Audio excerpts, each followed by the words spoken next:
Hello, hello, everyone. I'm Janette Pacheco with Realty of Chicago, and today we have a really great treat. We have a special guest, Saul Pinela from Neighborhood Loans, and he is going to be walking everyone through a renovation loan. So, oftentimes we find ourselves checking out inventory that's out there on the market, and we're like, "Oh my gosh, like this house is updated, this property is outdated, and we would like to update it." What is the process of me?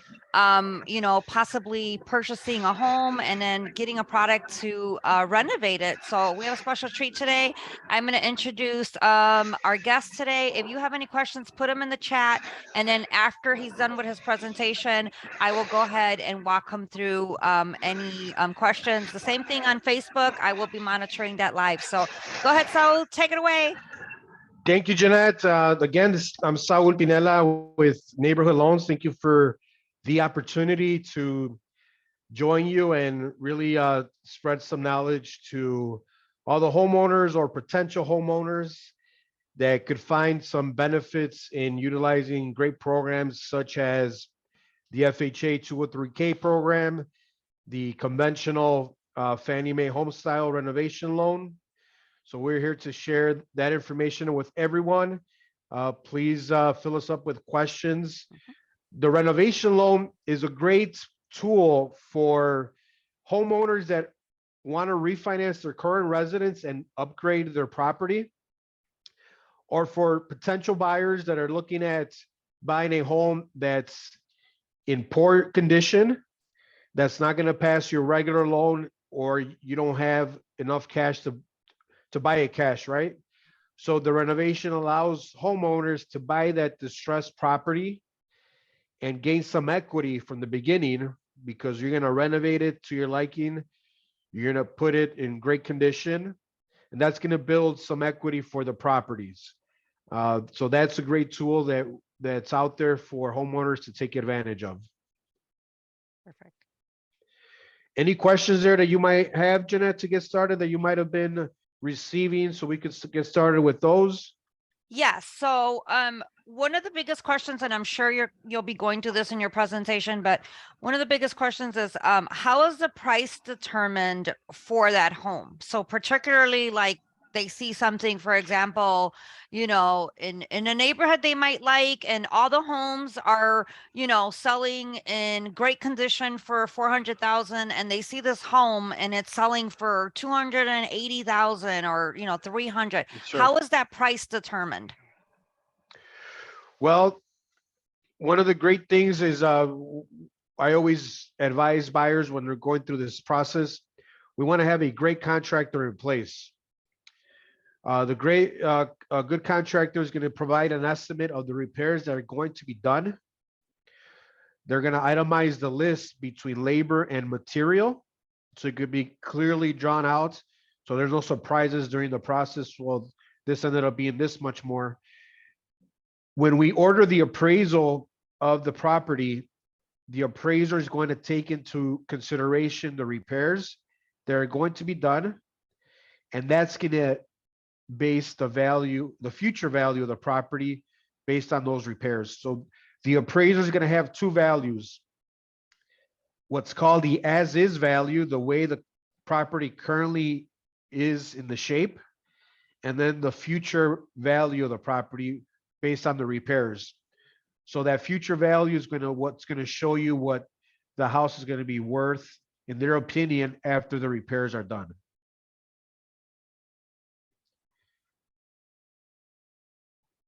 Majority of the time, these values are really going to be above what your total investment is in terms of your purchase price plus the renovation amount.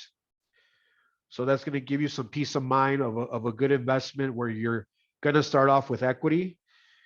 And what a lot of families do in the future, after they know they have some equity there, maybe a year later, they could possibly refinance into a regular conventional mortgage to reduce their payment, possibly reduce their mortgage insurance or completely eliminate it. And that's kind of the financial consultation we have with buyers, kind of putting together that game plan for the future.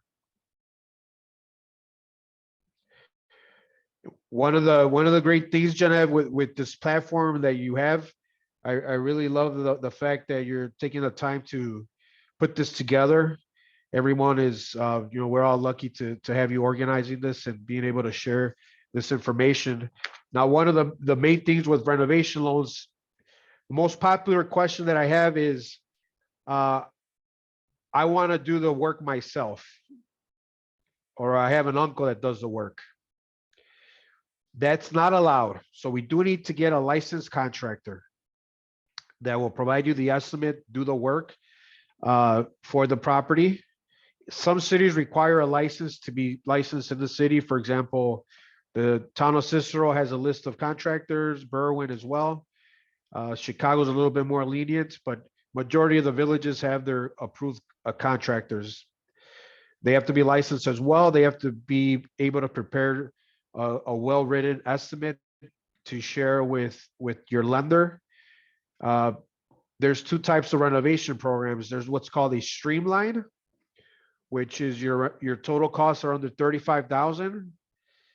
That's the most cost-effective ones, because if we're over 35,000, that's considered a full renovation, and we have to involve the assistance of a person called the HUD consultant. The HUD consultant is going to manage the project. They're going to indicate when the contractor gets paid. They're going to compare their estimates with what they believe should the cost for the project. And they do have an upfront fee for the buyers. So that's an extra cost that's associated with that type of program.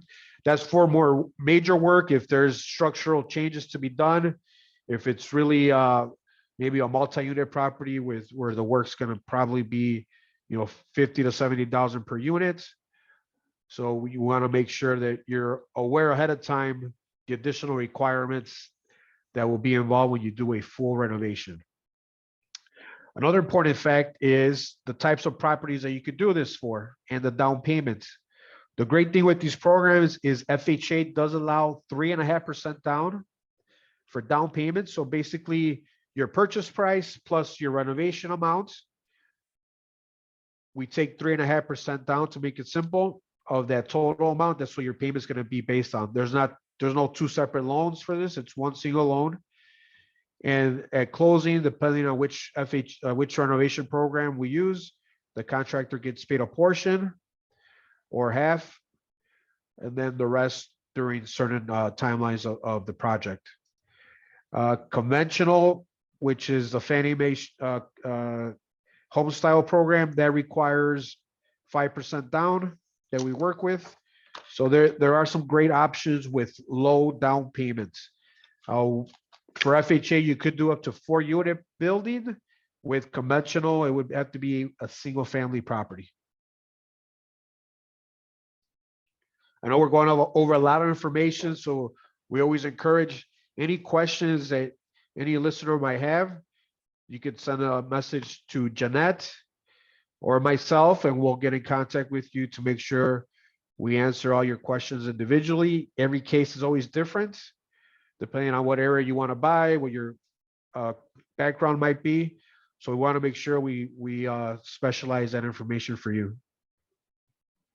Yes, definitely. And Saul's information is going to be provided to everyone here, so you guys can reach out directly to him. He is, like I said, I have those these interviews with the experts because that's their lane, right? I'm a real estate agent and that's what I cover. Saul's a mortgage expert and this is what he covers. So as he said, everybody's going to be different. Everybody's situation is going to be different and he has to assess that. So I know I have a couple more questions. Another one is, do renovations loans have, what does it say, have a higher interest rate? Do they carry a higher interest rate?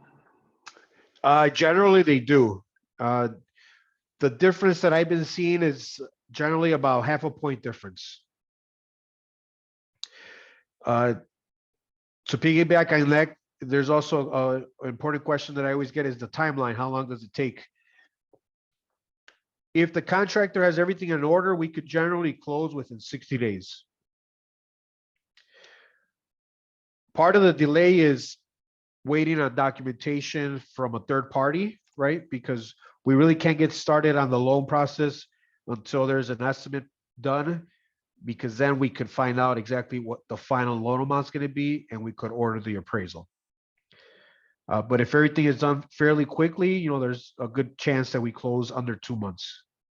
Okay, so then I have, what is the difference between a renovation loan and a home equity loan? That's a good question. That's a great question.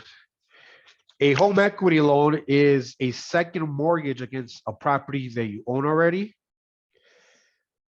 So that's going to be utilized. It's usually a variable mortgage, the home equity line of credit, which is tied to the prime rates. Right now, the home equity lines of credit are probably ranging in the high eights. So your interest rate could vary every month. With the renovation loan, it's going to be fixed. It would have to pay off your current mortgage, so you have one mortgage only. So if you have a really low rates on your first mortgage, it might be beneficial to do that home equity line of credit.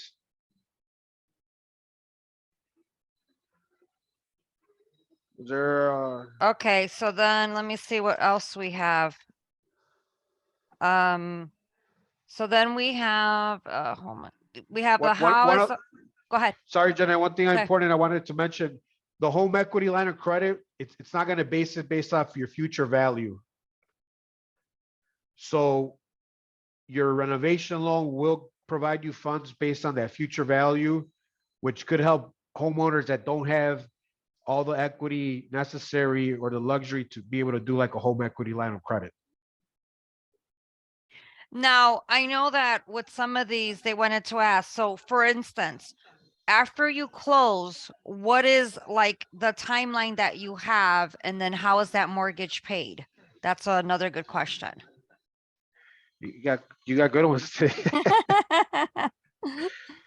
Well, for example, typically the more standard ones, you do have to start paying right away, like on a streamline, which is if you close in the month of January, for example, your first payment would begin March 1st. You have about a 90-day window to do the repairs. It could range from 3 to 6 months to complete the project. If we're doing a full renovation, that's where the HUD consultant is the one who would determine if they could finance some of the mortgage payments into the project, if it's going to be a lengthier project, because they don't want homeowners to be paying on a house that they can't occupy. That's really good. So there are some possibilities where you could finance. They don't forgive them, but they finance the interest that's owed onto the renovation totals. Like, you're muted, Jenna. I can't hear you. Oh, sorry. Fine. So typically, just because they wanted me to piggyback on the question, if you close on the loan and they close in January, then March 1st, whether or not they moved into the house or not, they have to start paying. Yes. Okay. Yep. Okay. And there's some inspections that need to be ordered as work is progressing along the way. And then how is it different then? Because I know you mentioned that this is a question for myself. So how is it different? You don't have a HUD consultant in the streamline. How is it different for the payouts of the contractor? Who's in charge of that then, if you don't have a HUD consultant or something? So for the streamline, usually you get half at closing, and then the other half once the project is done. When the project is done, the homeowner would contact us. We provide some documents that both them and the contractor have to sign, like release waivers of release of liens, things like that. And then there's a appraisal reinspection that's done to make sure all the work was done properly. Okay. And then we issue out the final payment to the contractor. Okay. Now, did you mention, so what they can use some of this money for? Would you go through just what some of this, so if they have 35,000, they're doing the streamline, what is some of the things that you've seen, because you have the experience on what they've used this before? So obviously there are some things that they cannot do. Can you go through that list for us? Absolutely. So the more common ones are, for example, adding central air, heater, plumbing, electrical systems, uh, repairing like a basement leakage, like waterproofing, flooring, tile, carpeting, kitchens, bathrooms, windows, sidings, doors, carpeting, uh, energy efficient properties. You could put even like your washer and dryer, things like that, refrigerator, as long as they're not luxury items. Uh, Foundation repairs, uh, correcting your decks, patios, porches. You could even do like driveways, walkways, retaining walls, and fences. Uh, Things that are not allowed are, for example, items that are not attached to the property. So, like if you had a shed, you can't do with FHA renovation loans. You cannot do like pools, hot tubs, tennis courts, gazebos, outdoor kitchens. Like if you want to really do like a gas line kitchen outside in your patio, those are considered luxury items. Saunas. Uh, if you want to do like downstairs in your basement, like a really expensive gym and the sauna thing. So luxury items like that won't be allowed. On the conventional side, the Fannie Mae home style does allow you to do like a pool. So there is some differences there. So for example, if they had, um, what is that? So they had if they had a half bath and they wanted to turn that into a whole bath in the basement, is that allowed? Yes. So whenever you're tearing down walls or making a change to the room where it's bigger, then it automatically converts to a full renovation loan. The streamline has to be where you're not touching it, knocking down any of the walls, you're just making upgrades. So then if, let's just say if it had the half bath, oh, because then they would have to add a shower and stuff like that, right? So that's what you're saying, they're updating, Well, if it's a half bath, more than likely you have to tear down knock down, walls and then put like a tear down a shower. wall to make Mm-hmm. it bigger. Yeah. Right. Okay. Got it. Okay. Let's see what else. 7 inches, right? I think that was pretty much it. There is a minimum of 5,000 in repairs that need to be done. So if you're buying a house and you're doing a renovation loan, you can't do it if it's 2,000 in repairs. Okay, so let's just say, for example, it wasn't that big of a deal. Like they like the house or they like the property, but maybe like you said, they thought like, hey, we needed to upgrade some of the appliances because they're, probably on their last leg. They're working, but they're on their last leg. Is that Yeah. something that, at least if it's $5,000, is that something that is okay? Uh, for the appliances, yes, but that's usually if it's just strictly for the appliances, that wouldn't work. That has to be like part of the project. Oh, so if So they said, "Hey, I wanna do the countertops from the kitchen and just like maybe not a full renovation for the kitchen, yeah, but wanted to update a couple of things, like, I want to change out the cabinets and then maybe put in change the floor." And then we're talking about, maybe if it's 10,000, twelve yeah, thousand dollars and that would then you include could, appliances. yes, Okay. Okay. as long as they're like energy efficient. Okay, so they have to be energy efficient. Okay. How about if you had a house? So I had a client who went to go see a property, and the property itself was pretty much renovated. However, the windows we counted more than 14 windows, and those windows, none of them were updated. What happens if they just would want some windows? That's allowable. Uh, that is part of the list, the common list that people might do repairs because windows could get pricey if you try to do them on your own in terms of paying for it cash. Uh, But you could really do the, the house could be 100% livable. You could use a program just to make upgrades like that. New windows, new flooring. Like if the flooring is fine, but you instead of hardwood flooring, you want tile, you could use a program for something like that. And you said that the minimum was at least $5,000, correct? Yes, correct. Okay, perfect. Because I also had another client who saw a house and all the floors were different. So, so I Mix and mean, match. in thinking of like terms of like, this was a question that I always ask my clients is Yeah. like, think of it as, it's got great bones. Like, can you see yourself living here? But that was the only issue. That was an issue. And then the other issue was that it didn't have like a bath in the second floor, a bathroom in the second floor, which made it kind of difficult. And they really wanted that. That was one of their must haves. What happens if they wanted to put in, or you said it had to be a full renovation if they wanted to put in a bathroom, correct? Yes, if you're changing the structure or adding something like that, correct. Now there's also, I always want to make sure that people are aware of all their options, right? If the house is livable, and you might think, well, maybe the renovation loan is not for me because I want to do the work myself.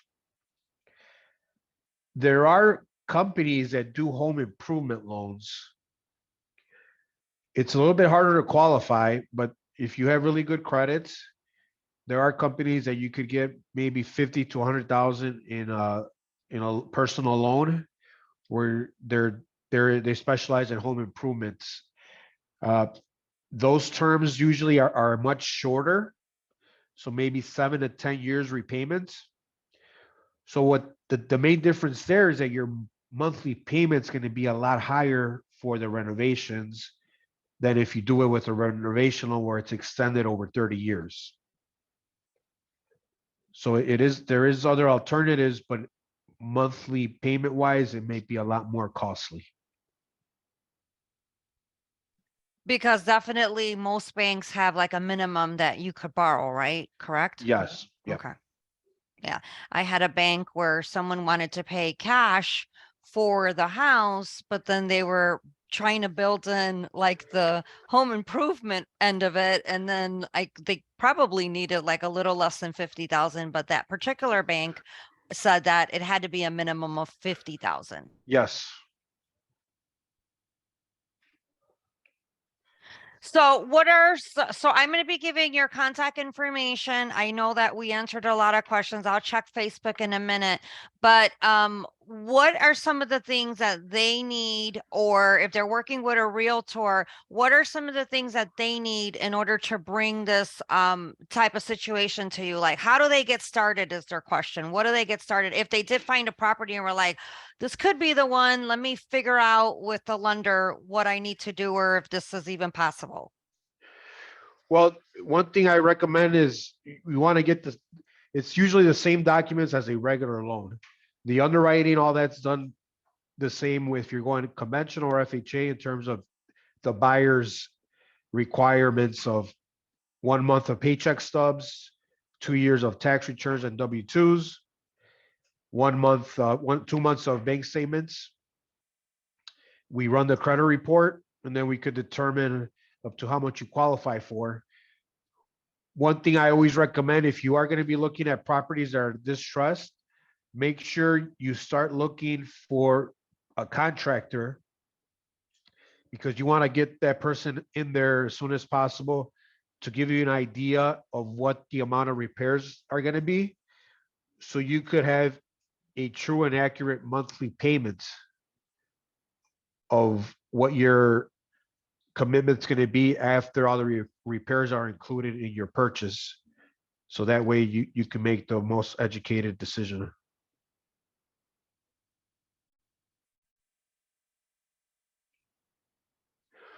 One other popular question that I received, Jeanette, we cannot combine down payment assistance with the renovation loan.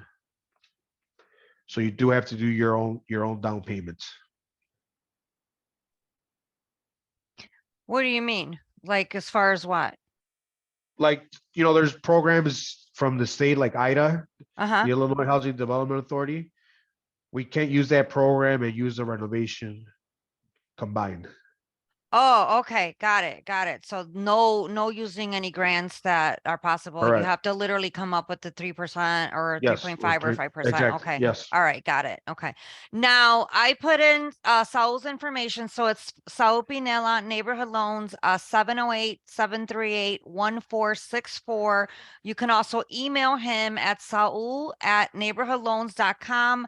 And then Saul, give your information because I'm going to tell you, Saul puts in some wonderful videos. He does them in English and in Spanish, and they're very informative. So this person like literally gives out so much great information and resources. So not only is he super busy with everything that he does, but he's also always making himself available to be a resource to you. So follow him on his social media pages. Saul, take it away with what those are.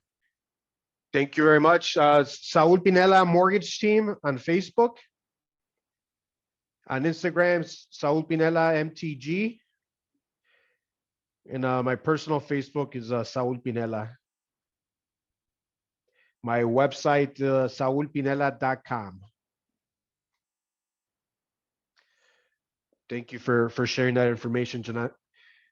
You're welcome. So, last but not least, I know that just being real estate professionals, both of us, we talk to so many people, especially everything that's going on in the state of the current market. I always leave it to you guys, the professionals, to try to break it down. So for anyone who's like seeing all this media frenzy, who was like, hey, I didn't get on the boat for the, the less than 3%, should I buy, shouldn't I buy? What's your answer to it? Because I'm sure you get this every day. And I just, I try to answer it, but I'm going to relay it over to you to communicate it. No, thank you. That's I think it's for me at least, it's if you're in the position of looking to buy, you're never going to really be able to time it perfectly of when the rates drop, when the prices drop. It's a matter of looking at long term. If you're doing the purchase for your family and you plan on staying in the property for at least 3 or more years, I would probably say on average, maybe at least 5, right? Real estate market is always going to end up providing you wealth. You're going to accumulate equity in your property. So the main goal of owning the home ownership with a mortgage is going to be your savings, security, and stability. Stability, you're not going to be worried about having to move, having to find a new apartment to rent. It's going to provide stability if you have children of not having to change schools. Me growing up, I switched schools a lot. It's not fun for kids. Uh, Savings, you're going to be saving money to yourself every time you make a mortgage payment. Your balance is being reduced as the years go by. Historically, over the past 30 years, real estate has an average appreciation of about 5%. So that means the prices are going up, your balance is going down, you're accumulating some equity there. And then security, right? Where you're not going to be concerned about your payments really increasing every year, unless your property taxes go up. But usually that's something that could be stabilized with appeals. Your interest rate is fixed. With renting, rent appreciation in the last years has been 15 or 20% in some areas, right? So you don't know what your landlord's going to increase your rent the next year. With the mortgage, you have those 3 big things that I promote to people: savings, security, and stability.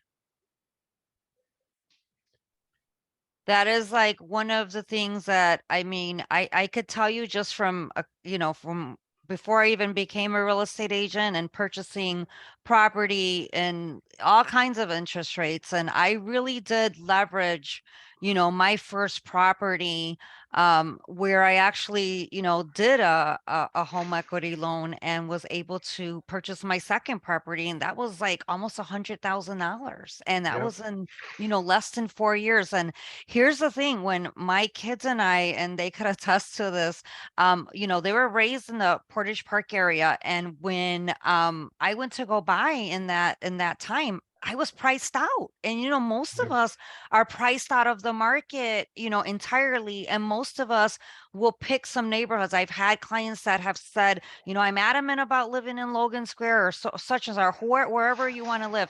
And then we go and look at those prices for those homes, and there is not a lot of inventory. I know Saul could attest to this. I mean, he deals with this every day, and there's not a lot of inventory, and things are still moving fast, and we're still seeing multiple offers. I mean, I'm also a listing agent, so I get it from both sides. I see it from both sides. And that was my opportunity. And so I thought to myself, even with a high interest rate, I got to get in the market somehow. And I was able to leverage that property, like I said, purchase my second property, and then I moved back to where I wanted to live, where I wanted to continue to raise my kids. And I was fortunate enough to raise my grandkids there.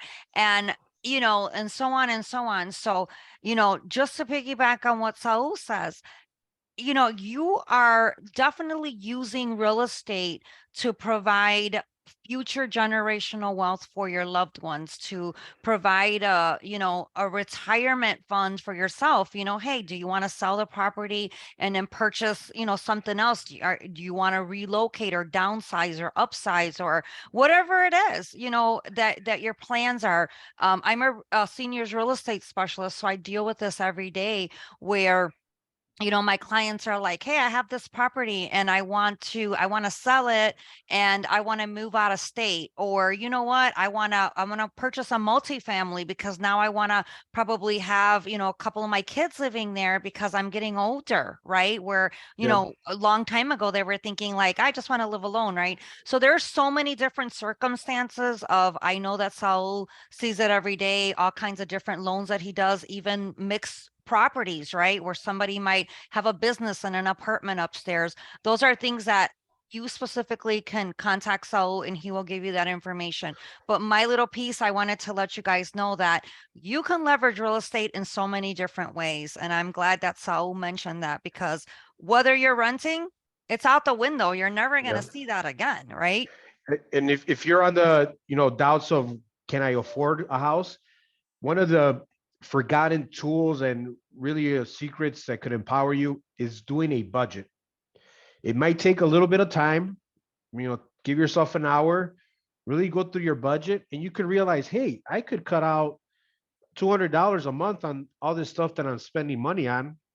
And now you could realize I have this amount of disposable income that I could put towards a house instead of paying rent. So a budget is one of the key things that I recommend. I have a great budget form if anyone wants a copy of it to get started on it.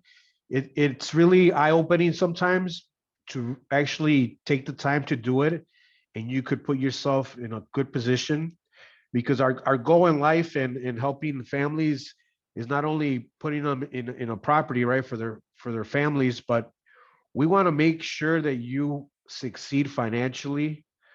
When we speak to you in 6 months or a year, we want to see that you have more money saved, right?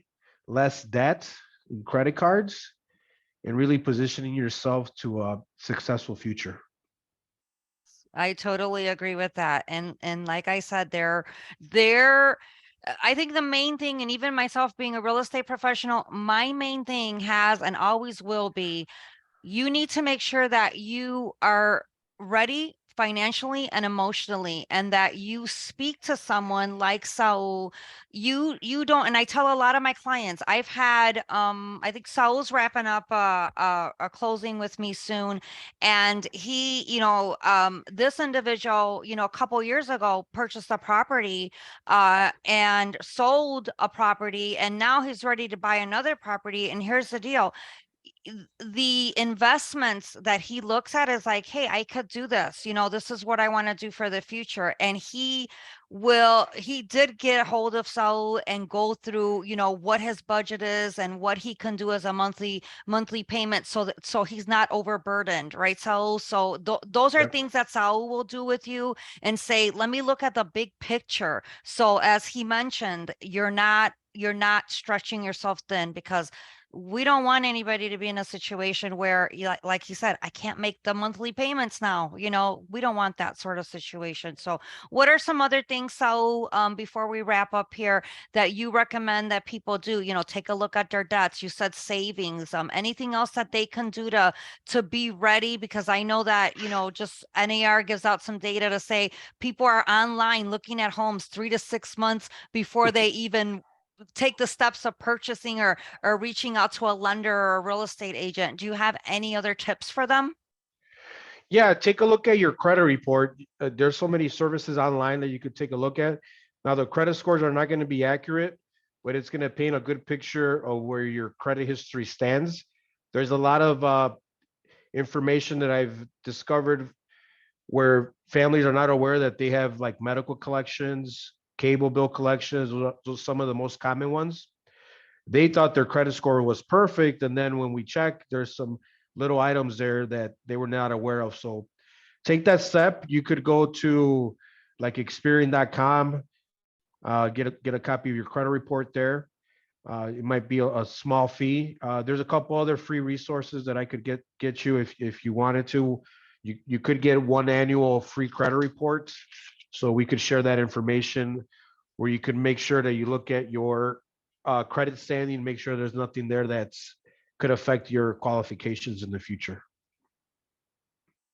And one more tip that I wanted you to talk to people about, for those people who are on the fence, who think like, hey, interest rates are high. I know you touched on it. What is something that they can do down the line, if that changes? Are they stuck with this like forever? That's like a question that I had here.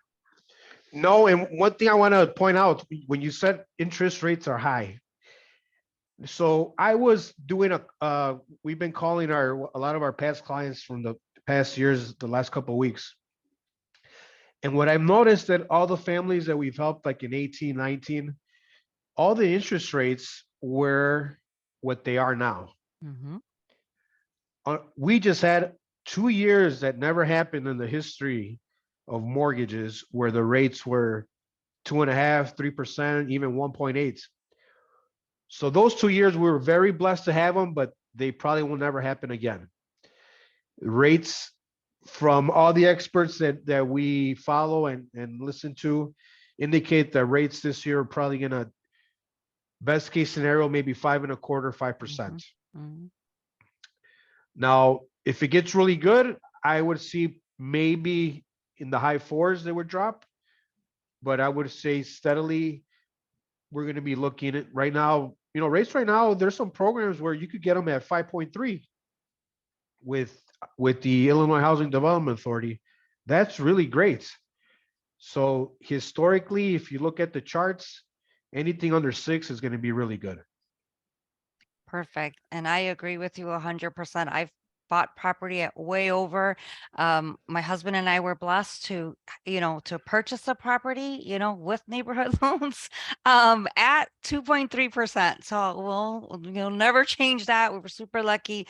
But Yeah. yeah, I tell people like it's always a mindset, hopefully that you'll agree. It's a mindset of when you're ready. And not only that is like, do you have the money not only to pay for that, but I teach my clients, look at a year ahead of time. Do you have something to cover you? So if something happens, are you getting, additional resources? Like, are you, researching home warranties and things of that nature? Because, it can be expensive if you get surprises in a home and you don't want to be tapped out, like you said. Home warranty is definitely a great idea. I have one in my house, and it's really saved me thousands of dollars. I Yep. personally don't know how to do, you know, a lot of the things like regarding manual labor. Hmm. So I'm lucky that I've had the warranty to cover a lot of the stuff. Yes, yes, yes. So, right. So again, like I said, the first step that I always recommend, get a hold, talk to someone. I always say, you know, talk to the professionals first and foremost. Talk to a lender, talk to a real estate professional, research, right? So like make sure to see what's going out there, but don't get inundated with all the media and all the this is what's going on. And oh my God, like Saul said, these rates were normal in 2019, 2018, 2020, 2021, 22. That was just something that people have never seen before in our industry. And it was just a whirlwind of changes and up and down. Will we see them again? Like Saul said, nobody knows, right? We don't know. From day to day, everything Yeah, changes. But one thing that I do know, not only with being a real estate professional, but being a consumer myself, is that I'm going to always purchase a property when I'm ready, when I feel that I can handle it, when I feel I can handle the payments, that I can handle, like Saul said, surprises that are coming in when you're owning a house. It's like, you're purchasing a resale house. It's just like purchasing a used car, right? You have to yeah, anticipate some of these things. absolutely. And like you said, talk to the professionals. One thing I know people really confide with family and Mm-hmm, friends. Some of the drawbacks on that I've seen is people share their stories mm-hmm, of when they mm-hmm. bought, Right, which is always a different era, right? right.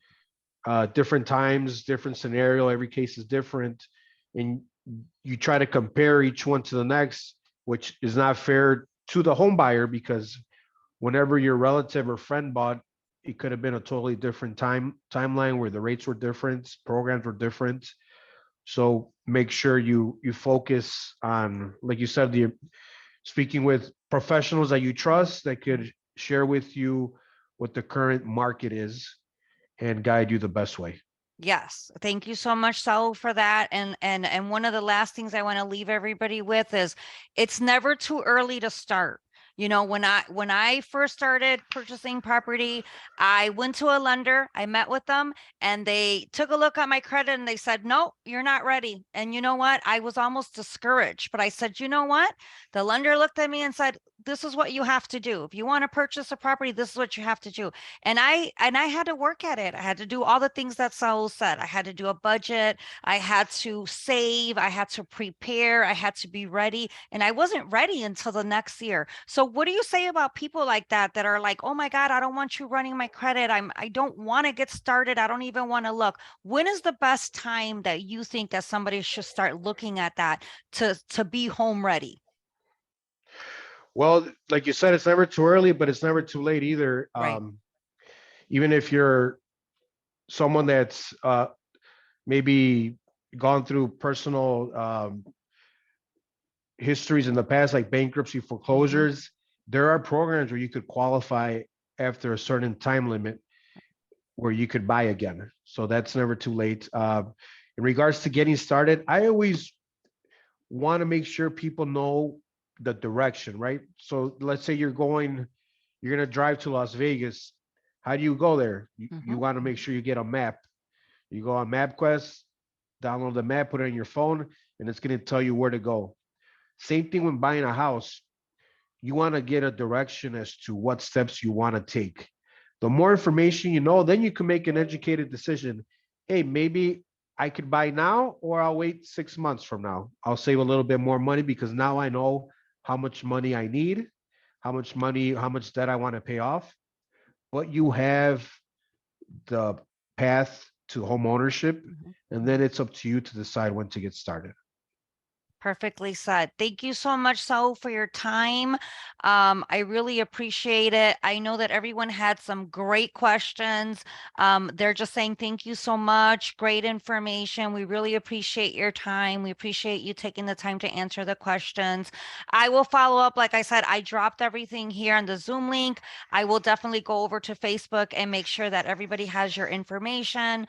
Thank you. So you're welcome. And I will post this on our social media media pages and share it with Saul so he can do the same. So again, my name is Jeanette Pacheco with Realty of Chicago. You can always reach out to me, again, just for educational purposes, making sure that you guys know what that path is, like Saul said, and what you need to do. It's never too early just to get a whiff of, hey, can I ever be a homeowner? And my answer to that is always yes. Yes, you can.